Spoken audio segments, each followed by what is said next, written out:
Oh my God! Maraming naglalaro dati. So ngayon paunti-unti na sana bumalik yung sigla ng Boracay.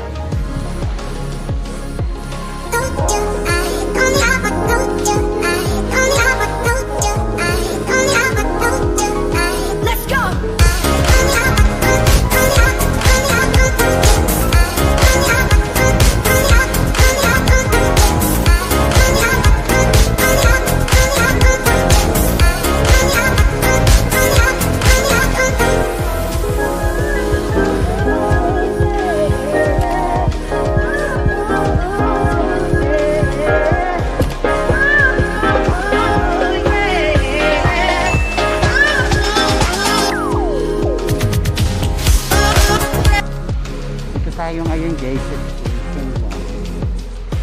Station 1. Ito yung Unit Place.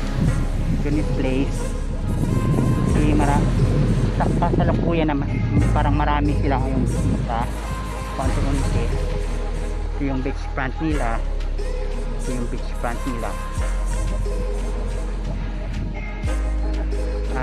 Ano nga yung friends yung susunod na kwan? Yung Andox, Diamond Hotel, yung may screen guys, yan ang Diamond Hotel. Tapos ito yung front beach nila, yan, diba guys, maganda. Kaso close pa sila guys, linagyan nila ng screen para hindi makapasok yung tao. Yan guys, yung dalawang foreigner tao nilagyan kaya nila yun ang screen para yung hangin okay, para yung support ano pala sa hangin pag lumakas yung hangin guys. Yan ang laki-laki ng Diamond Hotel Resort. Yan ang pinaka the best nga pang sport dito guys sa Boracay, sa mga water sport. Yan, Diamond.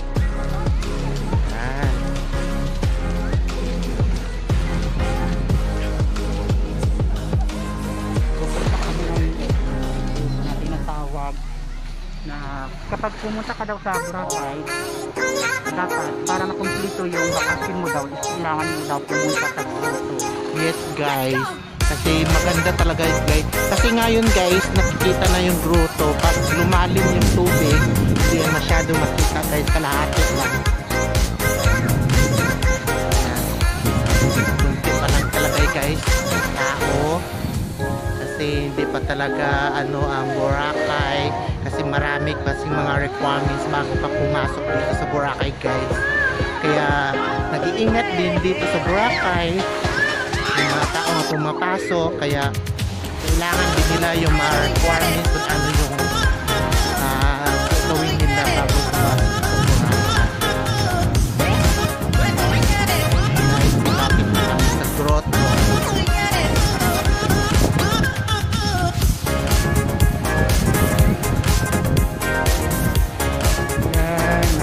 Malapit na kami sa Grotto. Kadalasan kasi guys kapag season, marami talagang bisita. Tapos dito sa Baybay, masikip talaga kasi yun nga, marami talagang bisita, maraming naglalaro dati.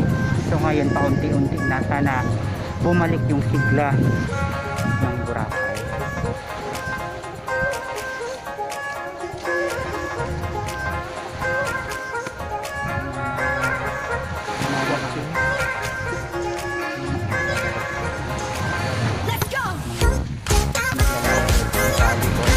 So, marunong ka ng volleyball, friend? Oo, marunong ako ng volleyball. Pero hindi guys.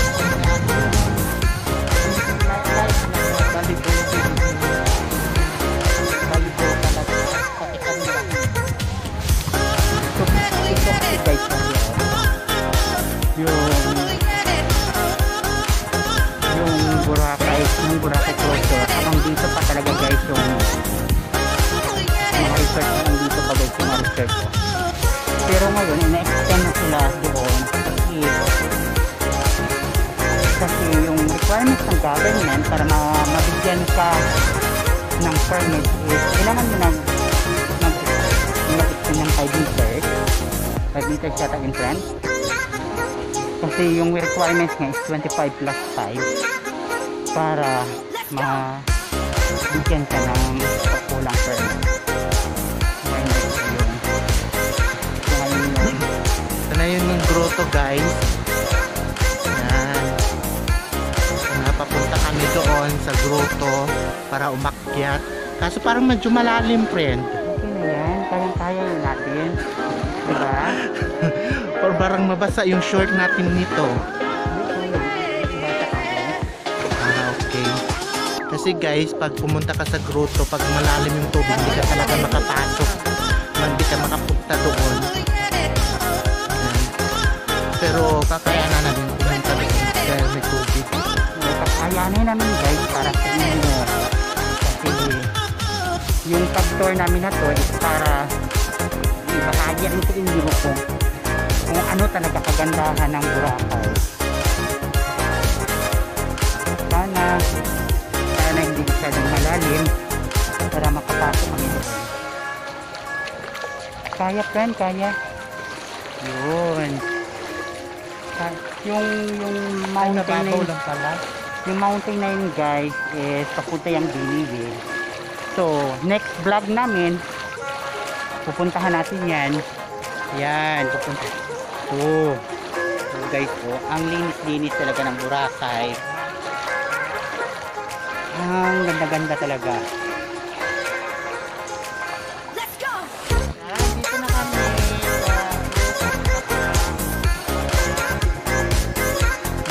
Friend, pwede. Hindi ko pwede, friend. Hindi ko alam.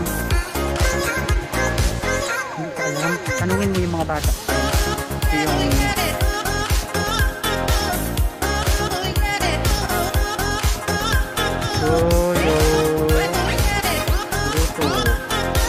ganda talaga.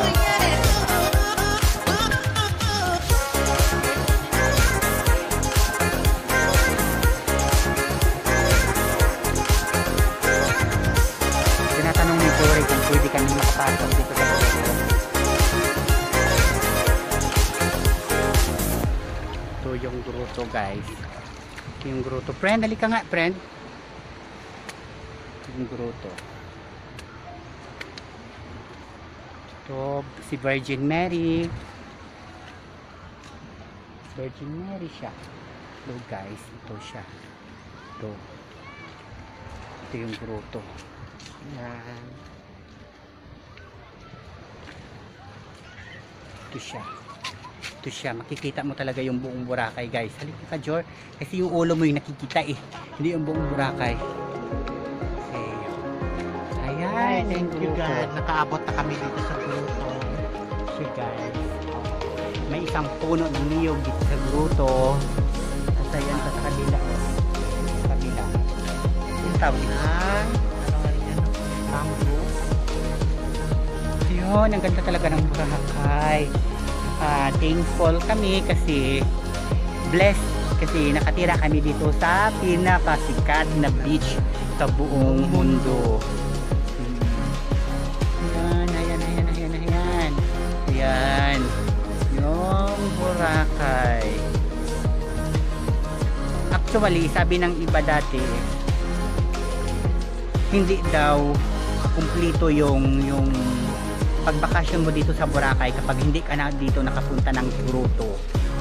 Okay, yun yung grotto. Friend, yun yung grotto. Hello guys, sana nag-enjoy kayo sa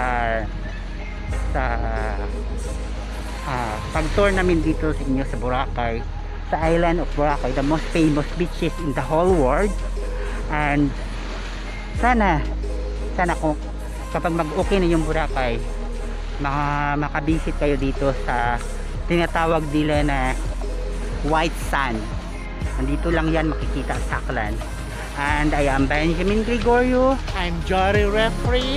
At sana natuwa kayo. Please click like and subscribe. Bye!